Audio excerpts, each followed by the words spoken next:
Olá, graça e paz, seja muito bem-vindo ao meu, ao seu, ao nosso canal de Bíblia e Teologia. Eu sou Paulo Vitor Santana e estamos aqui para mais um vídeo do canal. E esse é um vídeo muito especial, pois nele eu vou apresentar para você um dos livros que mais me marcaram na minha vida, um dos livros que me ajudaram demais na minha compreensão das Sagradas Escrituras. Eu leio a Bíblia de uma forma muito melhor e de uma forma muito diferente depois que eu li este livro. Esse livro mudou completamente a minha maneira de ler a Bíblia, me ajudou a entender, a compreender, a interpretar e a estudar a Bíblia de uma maneira muito melhor. Eu estou falando deste livro aqui, Entendes o que lês? Um guia para entender a Bíblia com auxílio da exegese e da hermenêutica, do Gordon Fee e do Douglas Stuart. Esse livro já está na sua quarta edição, publicado pela editora Vida Nova. O que eu tenho aqui é a terceira edição. Eu vou deixar aqui o link da Amazon, caso vocês queiram adquirir esse livro, depois de analisar, né, aquilo que a gente vai falar aqui sobre ele, você pode adquirir pelo nosso link da Amazon, eu vou deixar aqui abaixo. Então, para quem não sabe o que é exegese e hermenêutica, a exegese é o processo de extração do verdadeiro significado do texto. Então eu vou para o texto bíblico e eu tento extrair o verdadeiro significado daquele texto. Eu busco extrair o verdadeiro significado daquele texto. Isso é exegese. Agora, a hermenêutica é a arte e a ciência da interpretação. Ou seja, podemos dizer que hermenêutica e exegese são co-irmãs, são duas disciplinas co-irmãs da área da teologia. E esse livro aqui que eu mostrei para vocês e que eu vou apresentar, que é o Entendes o que Lês, do Gordon Fee e do Douglas Stuart, vai tratar sobre esse guia confiável para você entender a Bíblia com auxílio da exegese e da hermenêutica. O Gordon Fee era um teólogo pentecostal, ele já faleceu, muito proeminente no Novo Testamento, influenciou muito o meu pensamento, a minha teologia. O Gordon Fee me ajudou bastante a compreender melhor o Novo Testamento, a compreender melhor a Bíblia como um todo. E o Douglas Stuart é um especialista no Antigo Testamento. Então nós temos aqui dois especialistas, um no Antigo Testamento e outro no Novo Testamento. Os dois contribuem nesse livro aqui para a nossa compreensão, tanto dos gêneros literários do Antigo Testamento, quanto dos gêneros literários do Novo Testamento. Então, sem perca de tempo, vamos para a apresentação desse livro. Eu vou apresentar para vocês aqui os capítulos e o que cada capítulo trata nesse livro. Então, só nessa apresentação você já vai perceber a importância dos conceitos principais desse livro e como ele pode te ajudar na sua compreensão, no seu entendimento, no seu estudo, na sua interpretação das Sagradas Escrituras. Vamos lá. Em primeiro lugar, eu queria mostrar para vocês aqui como que está dividido esse livro, né? Ele está dividido em 13 capítulos. No capítulo 1, nós temos uma introdução sobre a necessidade da interpretação. Então, quando você pegar esse livro em mãos, uma cópia desse livro, você vai ver que no capítulo 1 trata sobre a necessidade da interpretação. Por que o Gordon Fee e o Douglas Stuart escolheram começar com a necessidade da interpretação? Você já ouviu algumas pessoas dizendo que não é necessário interpretar a Bíblia? Não é necessário estudar a Bíblia? É simplesmente ler e deixar com que a mensagem fale conosco. Isso é uma das maiores mentiras. Essa é uma das maiores mentiras que já foram inventadas dentro do meio evangélico. Essa ideia de que nós não precisamos interpretar a Bíblia, não precisamos estudar a Bíblia, simplesmente lê-la e deixar com que ela fale conosco, deixar que a mensagem transforme as nossas vidas. Isso é uma mentira, por quê? Porque a interpretação ela é necessária por dois motivos. E nesse livro, o Gordon Fee e o Douglas Stuart, eles vão começar explicando por que nós precisamos interpretar a Bíblia. Duas razões pelas quais nós precisamos interpretar a Bíblia. A primeira razão é a natureza do próprio intérprete.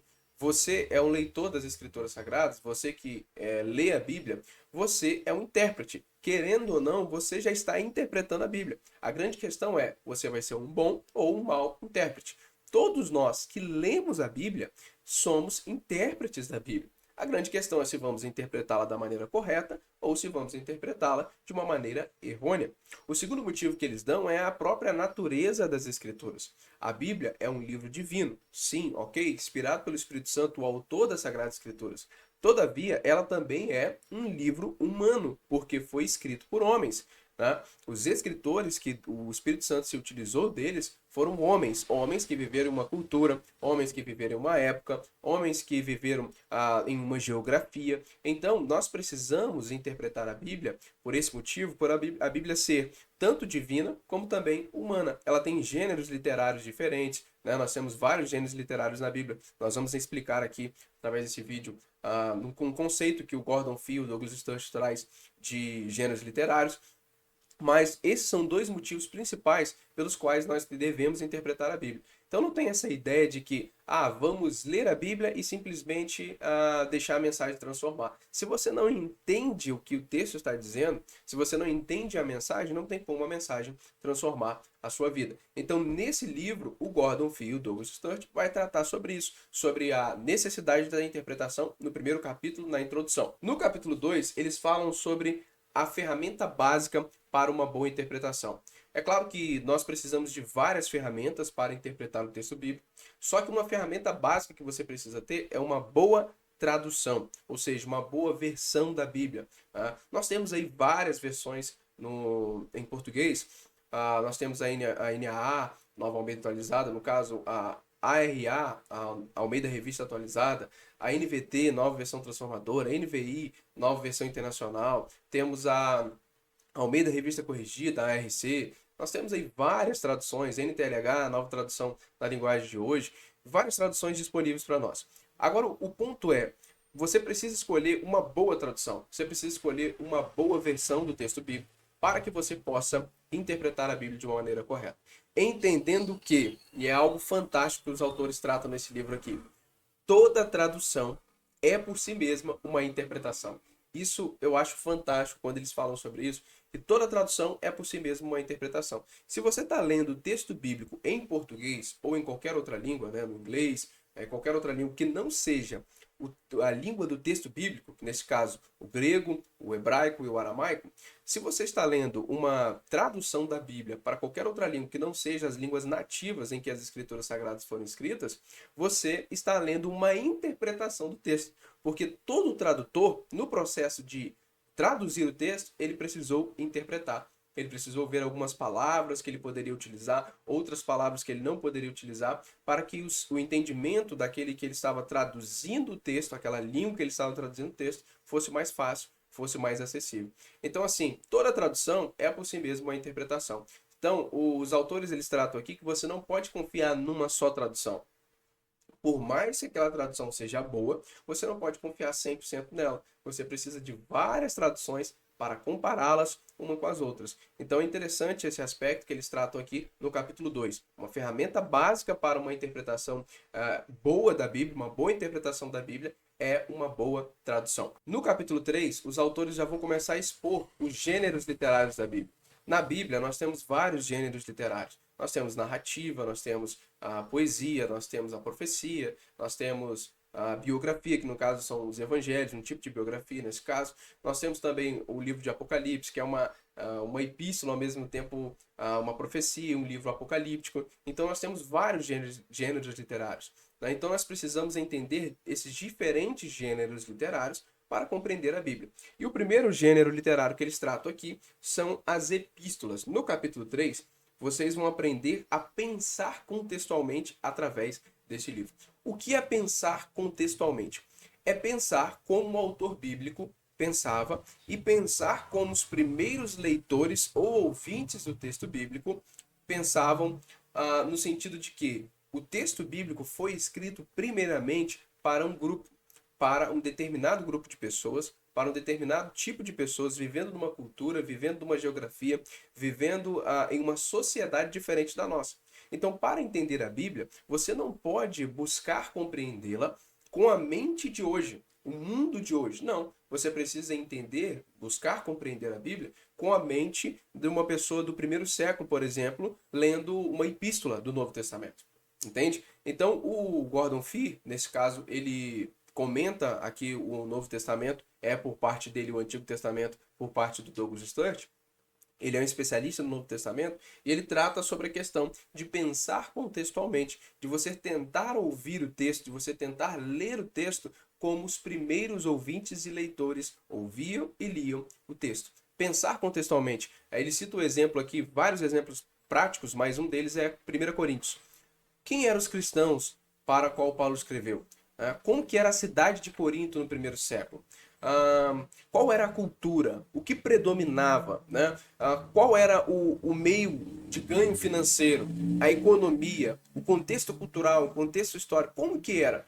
Tudo isso você precisa analisar para entender o texto bíblico. E ele dá exemplos aqui de 1 Coríntios de como você pode ler o texto com essas informações, quem escreveu, para quem escreveu, quando escreveu, por que escreveu, né? Todas essas informações vai fazer com que você entenda melhor o texto bíblico. Então no capítulo 3 você vai encontrar isso. No capítulo 4, ele ainda continua a falar sobre as epístolas, mas agora na questão hermenêutica das epístolas.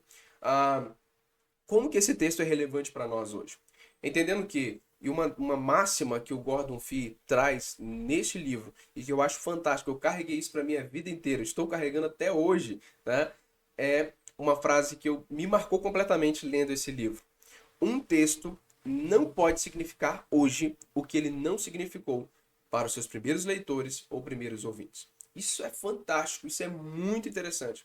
Um texto, ele não pode significar hoje o que ele não significou para os seus primeiros leitores ou ouvintes. Isso significa que eu não posso ler a Bíblia hoje, esse texto que nós temos hoje escrito, e eu falar o seguinte: a interpretação desse texto é essa, tirando isso da minha cabeça, vozes da minha cabeça. Não. Eu preciso tentar entender o que esse texto bíblico significou para os primeiros leitores, o que esse texto bíblico significou para os primeiros ouvintes. Então, à medida que eu sei o que ele significou para os primeiros leitores e ouvintes, agora então eu posso aplicar esse texto para a minha realidade, para a minha comunidade cristã, para a igreja que eu faço parte. Entende? Então, a questão hermenêutica é muito importante, porque senão eu pego um texto bíblico isolado e eu faço uma doutrina em cima desse texto. Então, todo texto fora de seu contexto vira um pretexto para uma heresia, para um falso ensino que pode causar danos em uma igreja, tá? Então, muito importante esse capítulo. Já no capítulo 5, já trata sobre o Antigo Testamento. Aqui já é o Douglas Stuart escrevendo, né, falando sobre as narrativas do Antigo Testamento e seu emprego apropriado. É interessante entender as narrativas do Antigo Testamento. Para você que não sabe o que é uma narrativa, é uma história sendo contada. E 40% do Antigo Testamento é composto por narrativa, é composto por uma história sendo contada. Além dos livros históricos, nós temos lá Gênesis, Êxodo, contando várias histórias ali. Né? E outros livros também do Antigo Testamento, como os profetas, às vezes, eles estão narrando uma história. Né? Não é só profecia.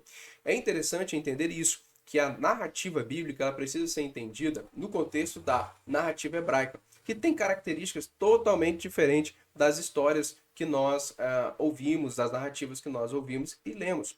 A narrativa hebraica tem as suas particularidades. E o Douglas Stuart ele trata nesse 5º capítulo sobre a questão das narrativas. Como que você pode entender as narrativas? Eu acho muito interessante a divisão que ele faz entre essas características e particularidades da narrativa hebraica. Por exemplo, o narrador, né, o enredo, os protagonistas, os antagonistas, os personagens, né, o clímax. Isso é muito interessante você entender antes de ler o texto bíblico. Tá? E uma das coisas mais interessantes nesse capítulo são os cuidados que se deve tomar ao ler uma narrativa. Um dos perigos que é citado pelo Douglas Stuart é o perigo de você ler as narrativas, ler as histórias bíblicas, com o foco de retirar lições de moral dessas narrativas, dessas histórias. E que não é o objetivo do autor ao escrever esse texto, do escritor ao escrever esse texto. Um dos exemplos que nós poderíamos utilizar são as pessoas que vão para o texto e no final diz, a lição de moral é essa. Mas o texto não tem esse objetivo de te ensinar uma lição de moral. O texto bíblico, né, em especial as narrativas nesse sentido, foram escritas por um motivo, com um objetivo, e você precisa entender esse objetivo, entender esse motivo, entender a interpretação correta. Outro perigo que ele cita nesse capítulo é o perigo de você ir para essas narrativas, ler essas narrativas e retirar significados ocultos dessas narrativas. Um exemplo disso são aquelas pessoas que atribuem um significado oculto ao texto, um significado que não está ali, E nós poderíamos citar um exemplo, talvez você já tenha escutado esse exemplo, ou alguém pregando desse jeito. Pega ali o texto de Davi indo contra Golias. E aí diz que aquelas 5 pedras que Davi pegou, cada uma delas tinha um significado. Então a primeira pedra era isso, a segunda pedra era isso, a terceira até a quinta. Só que o texto bíblico não nos apresenta isso. Não há esse significado explícito no texto bíblico. Então eu não posso fazer o texto dizer aquilo que ele não está dizendo. Então um dos cuidados, um dos perigos que nós precisamos evitar na interpretação das narrativas é esse perigo de atribuir significados ocultos ao texto. E é isso que você vai encontrar neste livro, no capítulo 5, onde trata sobre as narrativas e o seu emprego apropriado, as narrativas do Antigo Testamento. Vamos agora para o capítulo 6 do livro, onde o Gordon Fee retoma falando sobre o problema do precedente histórico no livro de Atos dos Apóstolos. Aqui ele vai te dar chaves hermenêuticas, chaves da exegese, para você entender e interpretar de uma maneira correta o livro de Atos dos Apóstolos. Aqui nós temos o problema do precedente histórico, ou seja, o livro de Atos ele deve ser entendido simplesmente como uma narrativa histórica ou como uma narrativa histórica normativa.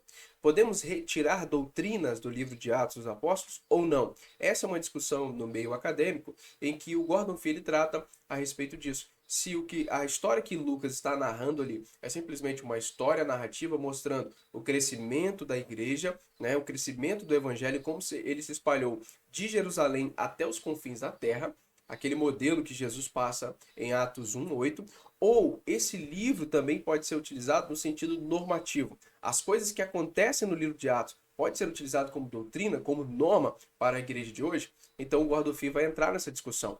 Depois, no capítulo 7, nós temos os evangelhos, uma história, muitas dimensões.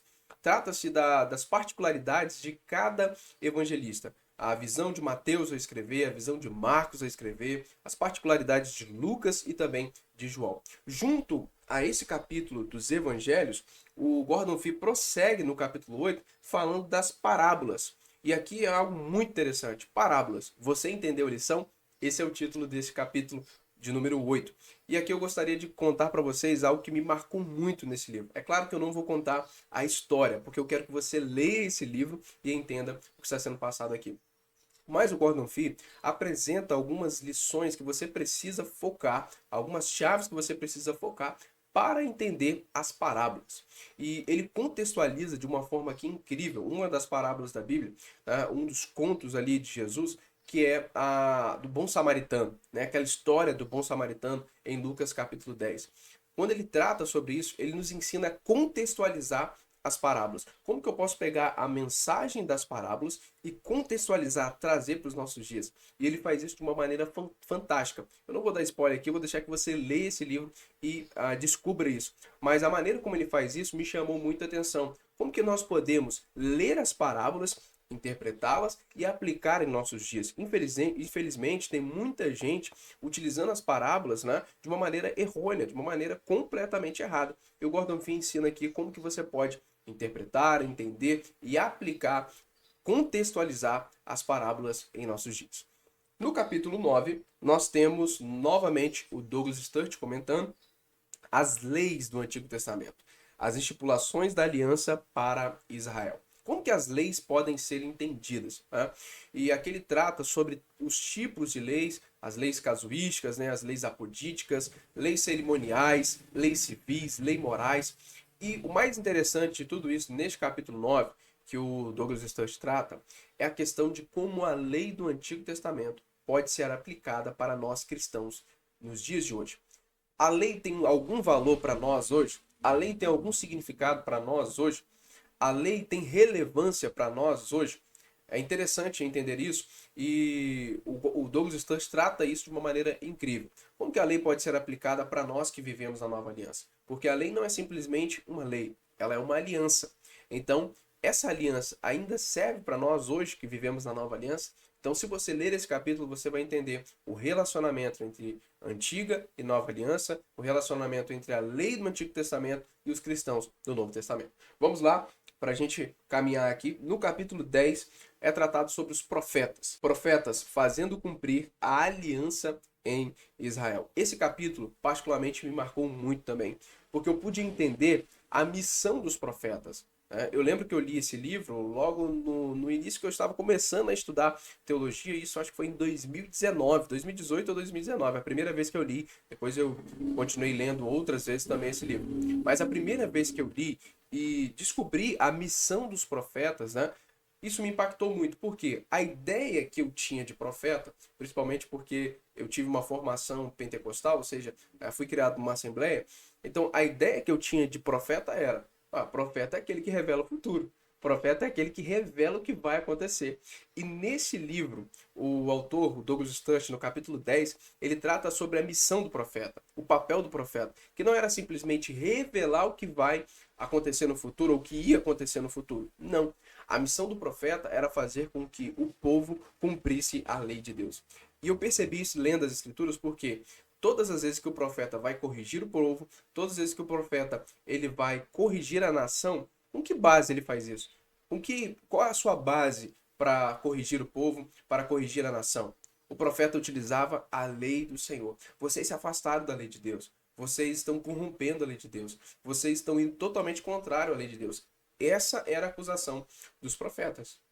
Não só o aspecto futuro, mas o aspecto presente também estava em vista. O profeta apontando aquilo que estava acontecendo ali e agora. Então, o profeta tinha um aspecto futuro também, a profecia tinha um aspecto futuro? Também tinha. Mas a maior parte das profecias estavam no aspecto presente. Eles analisavam o que estava acontecendo ao seu redor e então denunciavam o pecado, denunciavam a idolatria, denunciavam a injustiça, denunciava tudo aquilo que estava errado e contrário à lei de Deus. Então, nesse capítulo, no capítulo 10, você vai entender, né, os dois aspectos da profecia: o aspecto presente e o aspecto futuro. Os profetas tinham o papel de fazer o povo cumprir a lei de Deus, e é isso que você vai entender no capítulo 10. No capítulo 12 desse livro, nós temos sabedoria então e agora. Aqui vai ser tratado sobre os livros de sabedoria: Provérbios, Eclesiastes, Jó, Cântico dos Cânticos. É interessante um comentário que é feito neste livro aqui sobre os tipos de sabedoria. Por exemplo, no livro de Jó, nós encontramos uma sabedoria especulativa, ou seja, de onde que vem o problema do mal? Por que Jó está passando por aquilo que ele estava passando? O que aconteceu na vida dele? Por que ele estava vivendo aquilo? Então, a sabedoria especulativa. De onde veio o mal? Qual o seu surgimento? Os seus efeitos? Por que Jó estava passando pelo que ele estava passando? Os amigos de Jó discutem sobre isso. Então, ali é uma sabedoria especulativa. Agora, no livro de Provérbios, nós já temos uma sabedoria contemplativa. Um exemplo disso é quando o texto citado de Provérbios 22:6 ensina a criança no caminho que deve andar, porque quando ele crescer não irá se desviar dele. Né? Um texto diz isso.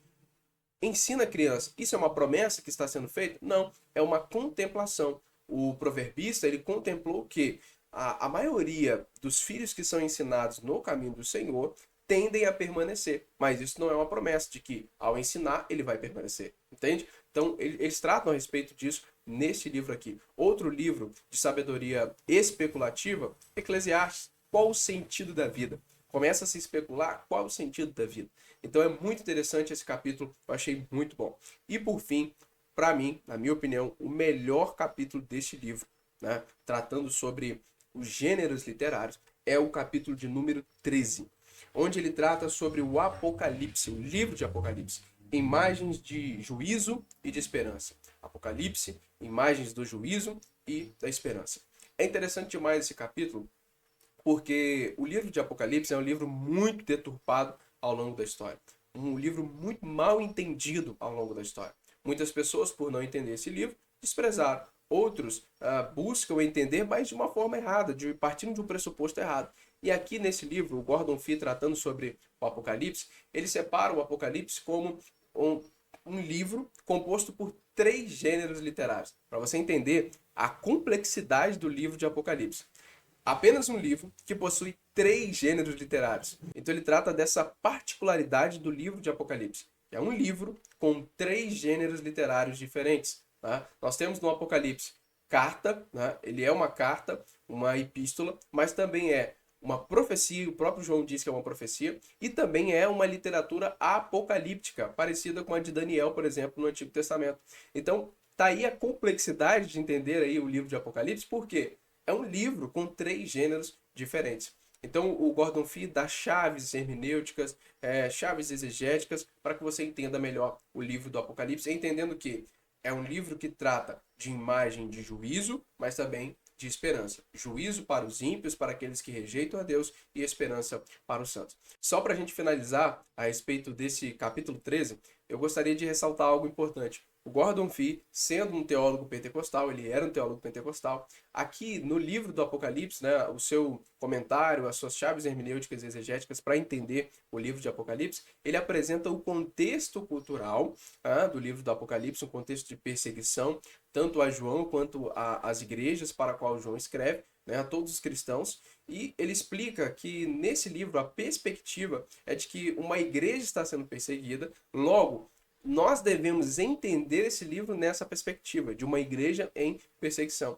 Logo, a ideia do Gordon Fee, como um teólogo pentecostal, isso é uma particularidade interessante, ele pensa, o seu contexto teológico da escatologia é uma escatologia pós-tribulacionista, ou seja, ele acreditava que a igreja passaria pela grande tribulação. Então é interessante só esse detalhe para você entender, um teólogo pentecostal acreditando que a igreja passará de fato pela grande tribulação. Então vale a pena adquirir esse livro, vale a pena demais, né? Aqui foi só uma apresentação resumida do que se trata esse livro, do que o livro trata, do que o livro apresenta, as ideias, os conceitos, mas eu aconselho você a comprar esse livro, Entende o que Lês, é um guia para entender a Bíblia com auxílio da exegese, da hermenêutica, do Gordon Fee e do Douglas Stuart. Vale a pena, editora Vida Nova, Entende o que Lês. Eu vou deixar o link aqui abaixo, você pode acessar, comprar esse livro, adquirir esse livro e estudá-lo, e eu tenho certeza que você nunca mais vai ler a Bíblia da mesma forma depois de ler esse livro, ok? Então nós chegamos ao final do nosso vídeo, eu espero que você tenha gostado do conteúdo que foi abordado aqui, né? Essa nova forma de conteúdo de indicar livros, literaturas a respeito da Bíblia, teologia, que vão te ajudar na sua compreensão das Sagradas Escrituras, na compreensão da teologia e na maneira como você vive em resposta a isso. Eu espero que você tenha gostado, e se gostou, não deixe de curtir, de comentar, de compartilhar. Se ainda não é inscrito no canal, você pode se inscrever, ativar o sininho para ser avisado dos próximos vídeos, dos próximos conteúdos que serão lançados aqui. Que Deus te abençoe e até nosso próximo vídeo.